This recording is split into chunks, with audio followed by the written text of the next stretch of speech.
Good morning students. Reproduction in lower and higher प्लांट्समधला आज आपण नेक्स्ट पॉईंट बघतोय. It is double fertilization. First definition of double fertilization. Two male gametes produced by male gametophyte in angiosperm. One is fused with female gamete and another one is fused with secondary nucleus. Since both male gametes take a part in fertilization and fertilization occur two times, and that's why it is known as double fertilization. ज्या वेळेला pollen grain स्टिग्मावरती land होतात, pollen tube form करतात, त्याच्यामध्ये दोन male gametes असतात. एक असतो tube sale आणि दुसरी असते जनरेटिव्ह सेल. ह्या दोन्ही सेल काय करतात तर मायक्रोपिलर एंडमधून आतमध्ये एंटर करतात एम्ब्रिओ सॅकच्या. त्याच्यापैकी एक सेल जी आहे ती एक बरोबर फ्यूज होते आणि दुसरी सेल जी आहे ती सेकंडरी न्यूक्लियस बरोबर फ्यूज होते. इथे दोनदा फ्युजन होतं and that's why this process is known as double fertilization. इथे एक डायग्रॅम दाखवली आहे तुम्हाला. आता या डायग्रॅमनुसार आपण समजूया की डबल फर्टिलायझेशनच्या स्टेप्स काय काय आहेत. बघा, फर्स्ट डायग्रॅममध्ये काय दाखवलं आहे तर पोलन ग्रेन जो आहे हा स्टिग्मावरती लँड होतो. लँड झाल्यानंतर तिथूनपासून मायक्रोपिलर एंडपर्यंत काय होते तर ट्यूब सेल फॉर्म होते. त्याच्यानंतर यामध्ये कोण असतं तर दोन मेल गॅमेट्स असतात. एक असतो तो ट्यूब सेल आणि दुसरी असते जनरेटिव्ह सेल. हे काय करतात तर मायक्रोपिलर एंडमधून आतमध्ये एंटर करतात. दुसऱ्या डायग्राममध्ये तुम्हाला हे दोन्ही दिसतील.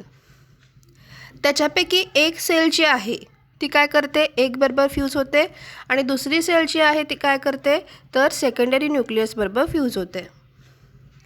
इथे दोन वेळा फ्युजन होतं. एक जे आहे ते एग आणि त्याच्यानंतर मेल गॅमेटोफाईटमधल्या एका सेलचं फ्युजन झालं आहे जिथं दोन न्यूक्लियस असतात. त्याच्यानंतर दुसरं फ्युजन जे आहे हे सेकंडरी न्यूक्लियस आणि त्याच्यानंतर मेल गॅमेटची एक सेल अशा पद्धतीचं होतं आणि इथं तीन न्यूक्लियस असतात. हा मॅटर तुम्हाला थर्ड डायग्राममध्ये दिसेल. ठीक आहे, बघा परत एकदा सांगते. First of all, pollen grains lands on stigma. It's from pollen tube which having two male gametes, one tube cell and another one is generative cell. One cell is fused with egg, another one is fused with secondary nucleus. In zygote 2 nucleus is there and in endosperm 3 nucleus is there.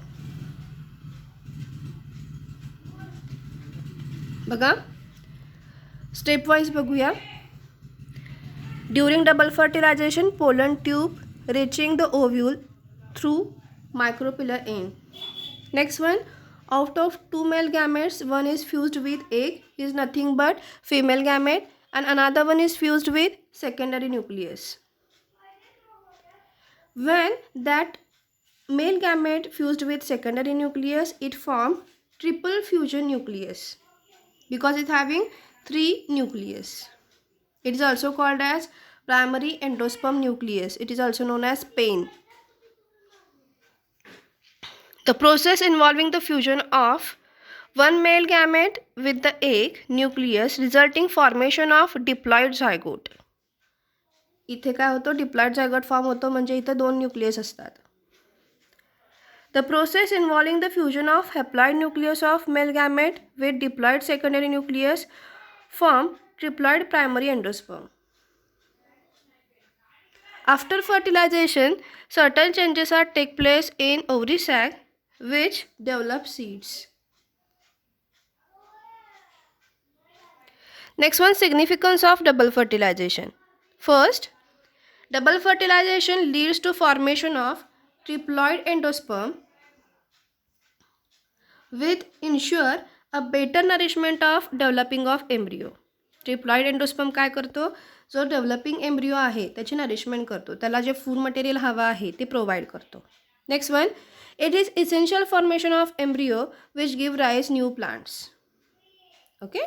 Third one, it is essential for formation of seed. Double fertilization कशासाठी responsible आहे formation of seeds. It's brings the recombination characters because fusion is there, male gamete and female gamete fused with each other. 100% offspring show some variations.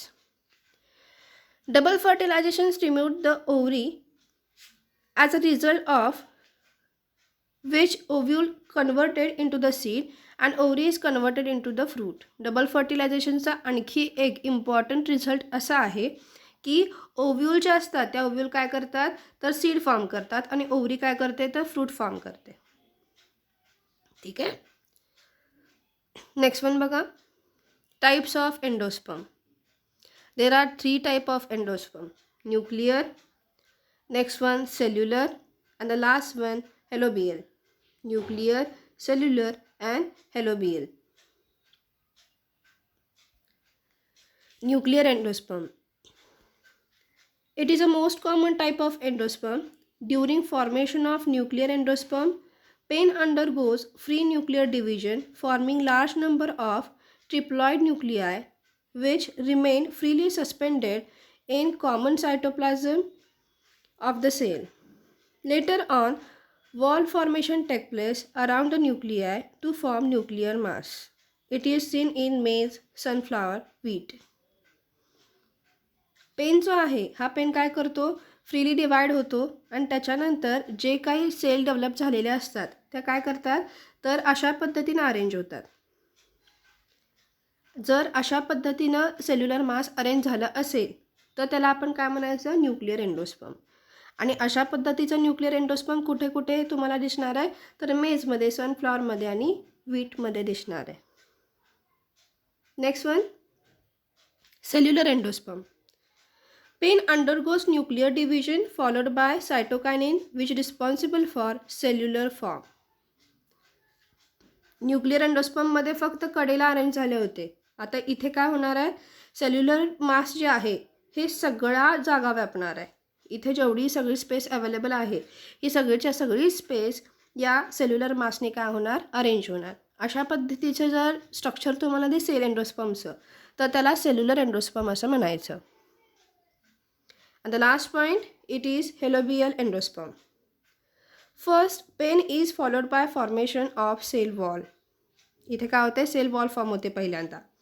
Then central cell divided into a large macropillar cell and chapel cell. ठीक आहे. आणि next one in both macropillar and chalizial chamber further develop into endosperm is of nuclear type.